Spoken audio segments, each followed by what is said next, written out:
Disgusting audio of Jeffrey Epstein discussing Donald Trump and his sex life just resurfaced, and it only raises more incriminating questions about Trump's infidelity and possible crimes. Welcome to Occupy Democrats. I'm David Reddish. And again, apologies for the eccentric dress. I'm about to head to Comic-Con, so I'm dressed for the occasion. Come see me if you can. On to our story. You know the most amazing thing about the Jeffrey Epstein scandal and the debate over releasing FBI files detailing his crimes? The fact that the story only seems to get bigger, more unsavory, and more bizarre as it goes on. Kind of like the excuses Taco Trump and his flying monkeys come up with to delay release of the files. Like House Speaker Mike Johnson.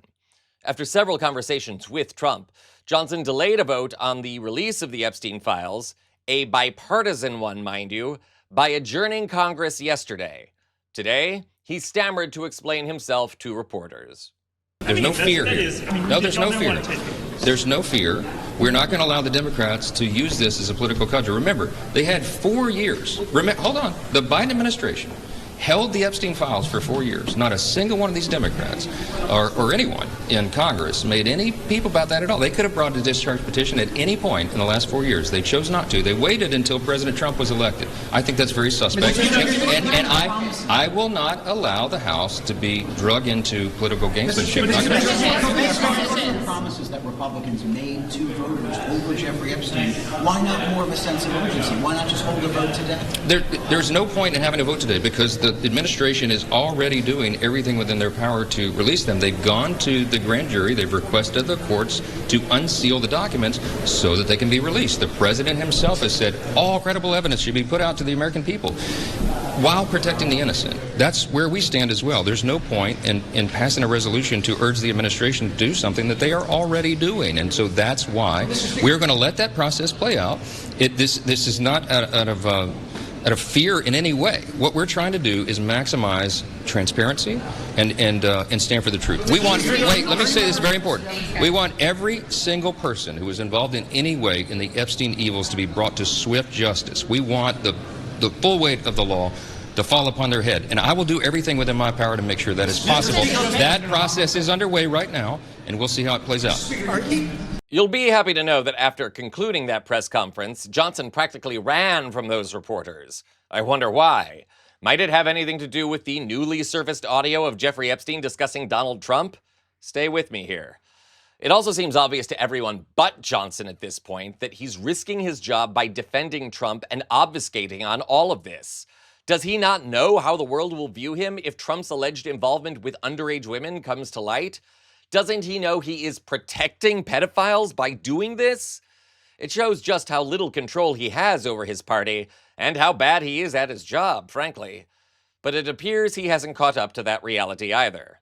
And now, the pressure on him to do something about the Epstein file release is about to get piled on even harder. This morning, newly unearthed audio of journalist Michael Wolff interviewing Epstein in 2016 has come to light. In it, he discusses Trump's sex life and his plastic surgery in no uncertain terms.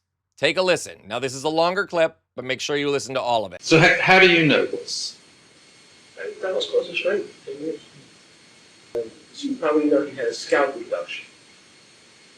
Because he had the same male pattern movement that we all have. He had his scalp moved, which is terrible. But he'd say, Michael, come on, let's go to the office. And he'd say, tell me, what's it like to be married? He'd say, you like having sex with your wife? How often do you? He'd say, it's great. Seriously, Michael, how often do you have sex? I mean, don't you want the trouble? You and I can go upstairs, or tomorrow come over. There's this girl's coming in from Los Angeles, part of the Hawaiian Tropic country. So come over 3 o'clock. You're going to have a great time. I promise you, Michael, it's just me and you. You're going to have a great time. Be up here at 3 o'clock. We can go upstairs. The whole time, Victoria's been on the phone listening. He set it up. Because he wants a Victoria. You must have had a better wife, right? I said, yes. Tell me about it. And the wife's arm is speakerphone listening to Donald and said, I know you, look, I think you're really hot. And I know you think you're a guy. Michael is like the end of the world, the best guy on earth, he's will be married to. You're wrong. Just listen to the next 20 minutes. And the only thing you will up is set you up. So, first of all, the catty bit. Trump definitely had a scalp reduction, something numerous reporters, including yours truly, have asserted over the years. It also explains why his hair is so weird all the time. But more importantly, this is some gross audio, and not just because of the source. It only adds to the image of Donald Trump as a serial cheater and philanderer, someone with no respect for women, his trophy wife Melania chief among them. And this audio also follows comments yesterday by Jeffrey Epstein's brother Mark Epstein that Epstein and Trump were best friends and often shared stories about each other's sex lives. So, if nothing else, I ask you, how could Donald Trump not know about Epstein's human trafficking ring?